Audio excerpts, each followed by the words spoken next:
Hello అండి, అందరికీ నమస్కారం. Welcome to my story Pushpavalli. మరి ఇంకెందుకు ఆలస్యం, పదండి కథలోకి వెళ్ళిపోదాం. అలా కిషోర్ తన చిన్నప్పుడు మొదటిసారి పుష్పవల్లి గురించి తనకు తెలిసిన సంఘటనని చెప్పుకొస్తున్నాడు. ఇంతలో మృదుల, రమేష్ ఎలా చనిపోయాడు కిషోర్? ఆశ్చర్యంగా అడుగుతుంది. అప్పుడు మాకు కూడా తెలియలేదు వదినా. అప్పుడు మా అమ్మ మాత్రం నన్ను ఇంట్లో పెట్టి తుక్కుగా వాయించేసింది. ఎందుకు కిషోర్? మీరు రమేష్ని వదిలి వచ్చేసారని తెలిసిపోయిందా అందరికీ? తెలియకుండా ఎలా ఉంటుంది వదినా? కార్తీక్ జరిగిందంతా రమేష్ వాళ్ళ అమ్మ నాన్నతో చెప్పేశాడు.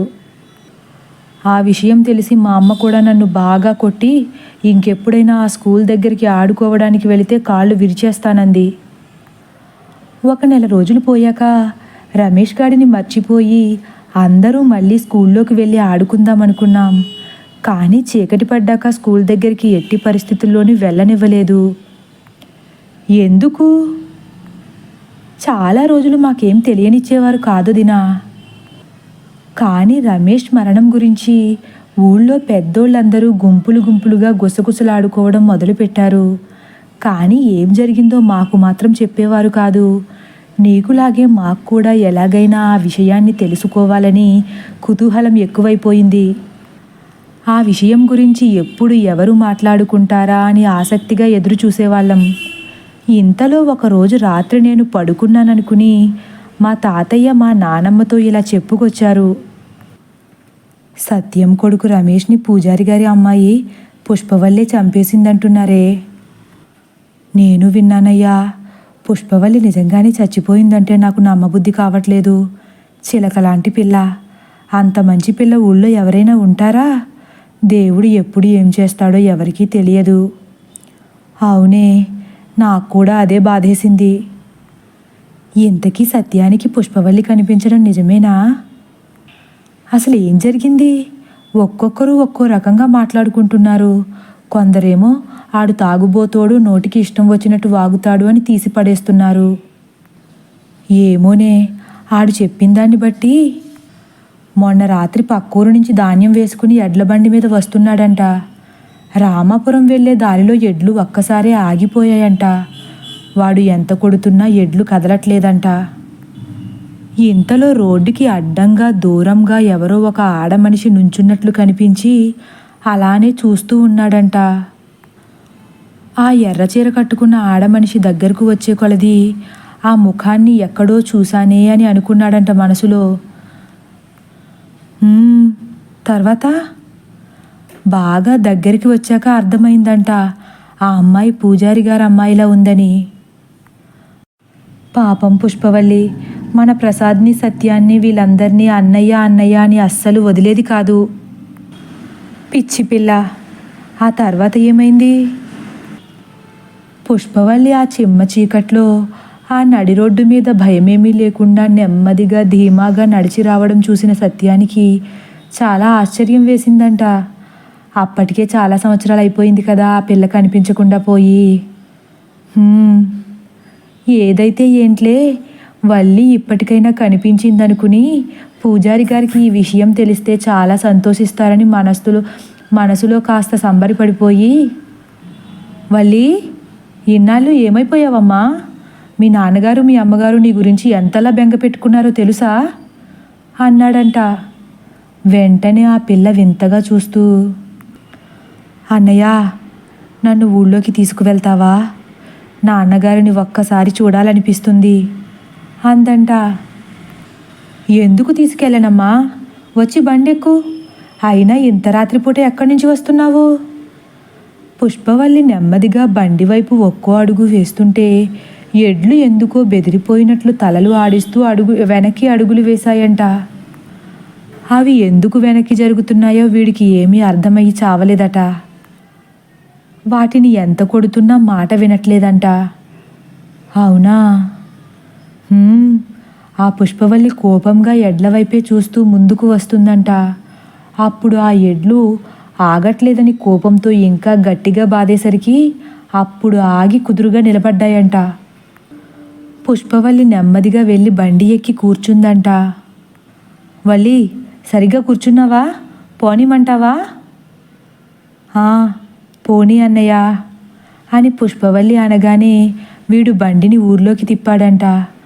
పుష్పవల్లి మౌనంగా ఉండేసరికి, వల్లి, ఇన్నాళ్ళు ఎక్కడికి వెళ్ళిపోయావమ్మా? నేను ఎక్కడికి వెళ్ళలేదన్నయ్య, ఇక్కడే ఉంటున్నాను. ఏదో వింతగా మాట్లాడిందంట వల్లి. ఇక్కడే ఉంటున్నావా? ఓ, రామాపురంలో ఉంటున్నావా? లేదన్నయ్య, ఆ రోడ్డు మీదే ఉంటాను. ఒక్కసారి సత్తిగాడికి ఆశ్చర్యం వేసి వెనక్కి చూసి, రోడ్డు మీద ఉండడం ఏంటి వల్లి? ఏలకోలం ఆడుతున్నావా? అదే, ఆ రోడ్డు పక్కన చిన్న ఇల్లు వేసుకుని ఉంటున్నాను. ఇల్లా? ఆ రోడ్డు మీద ఇల్లు ఎక్కడుంది వల్లి? అయినా మా ఊరోళ్ళకి ఎప్పుడూ అక్కడ కనిపించలేదు. నేను పగలు బయటకు రానన్నయ్యా అని ఆ పిల్ల అన్నా కూడా అనుమానం రాలేదంట పిచ్చెదవకి. ఇంకా తింగరోళ్లాగే, పగలు రాకపోవడం ఏంటి వల్లి? అయినా మీ నాన్నగారు మీ అమ్మగారిని వదిలేసి ఆ ఇంట్లో ఉండడం ఏంటి? పుష్పవల్లి ఏమీ మాట్లాడకపోయేసరికి, వల్లి, నిన్నే అడిగిన దానికి సమాధానం చెప్పవే. మీ నాన్నగారు మీ అమ్మగారు నీ గురించి కుమిలిపోని రోజు లేదు తెలుసా? సరిగ్గా అప్పటికి మన ఊరు స్కూల్ దగ్గరికి వచ్చిందంట బండి. నిన్నే వల్లి అని మళ్ళీ అడిగినా ఏమాత్రం అలికిడి లేకపోయేసరికి వెనక్కి తిరిగి చూశాడంట. వెనకాల పుష్పవల్లి కనపడలేదంట. ఒక్కసారి ఆశ్చర్యపోయి ఆ చుట్టూ వెతికాడంట.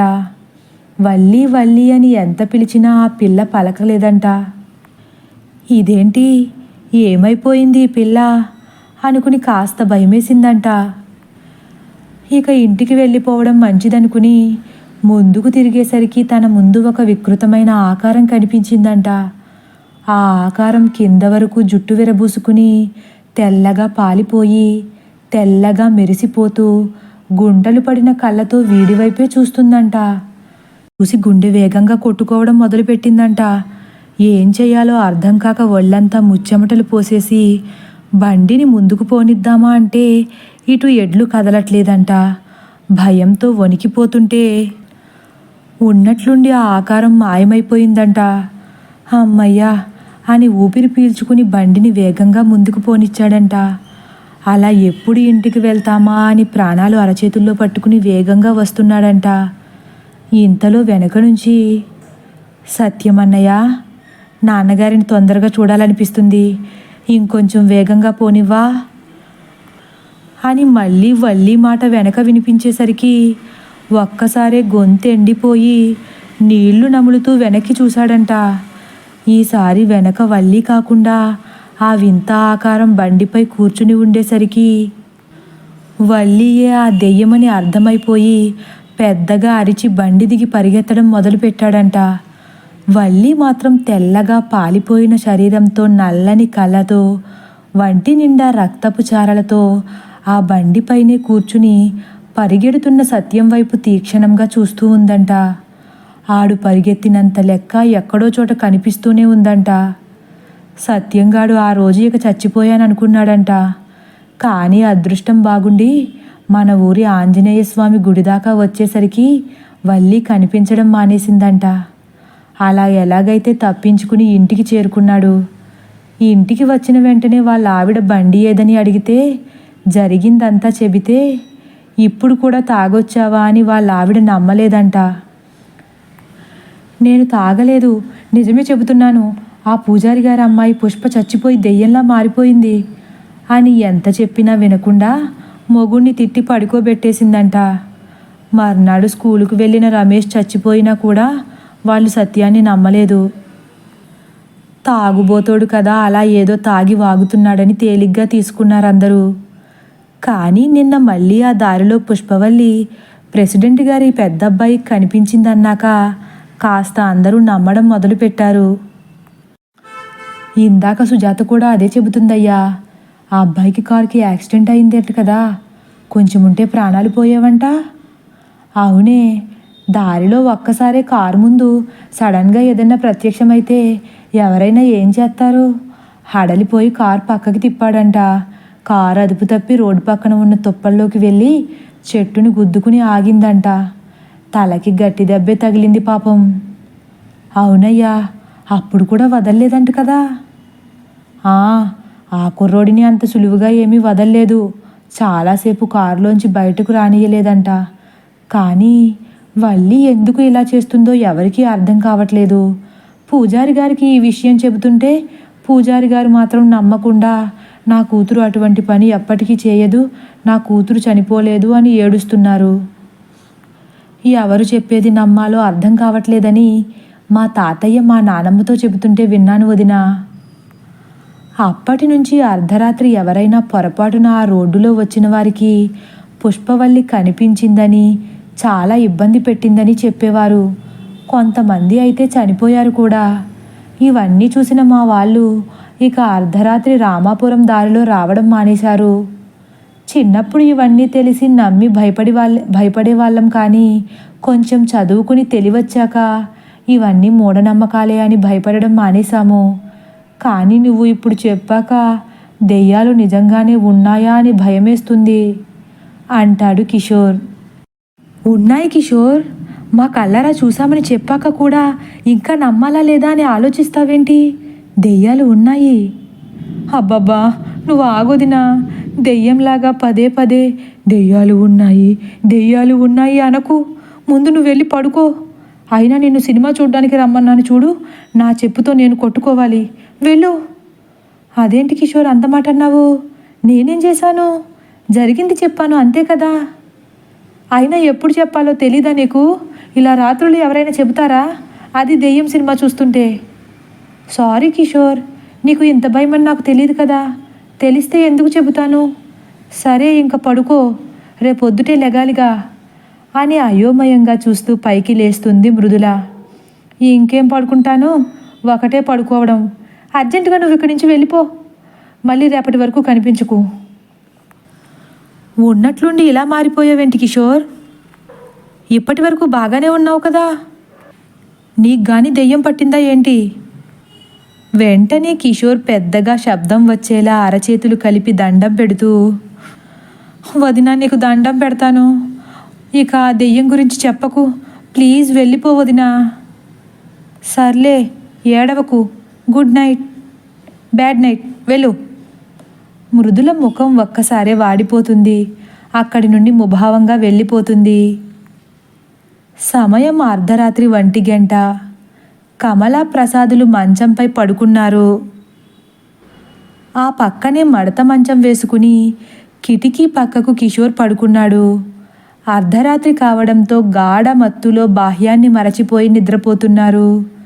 ఇంతలో అకస్మాత్తుగా వచ్చి పడ్డ గాలికి కిటికీ రెక్కలు టకటక కొట్టుకుంటున్నాయి. ఆ శబ్దం నెమ్మదిగా పక్కనే ఉన్న కిషోర్ చెవిని చేరుతుంది. చాలా విసుగొస్తుంది కిషోర్కి. చేతిని చాపి ఆ కిటికీ వైపు చూడకుండానే మూసేస్తాడు. మళ్ళీ నిద్రలోకి జారుకుంటాడు. కాసేపటికే మళ్ళీ టక్ టక్ అని శబ్దం. మళ్ళీ మెలకువ వస్తుంది. తదుపరి భాగం కోసం వేచి ఉండండి.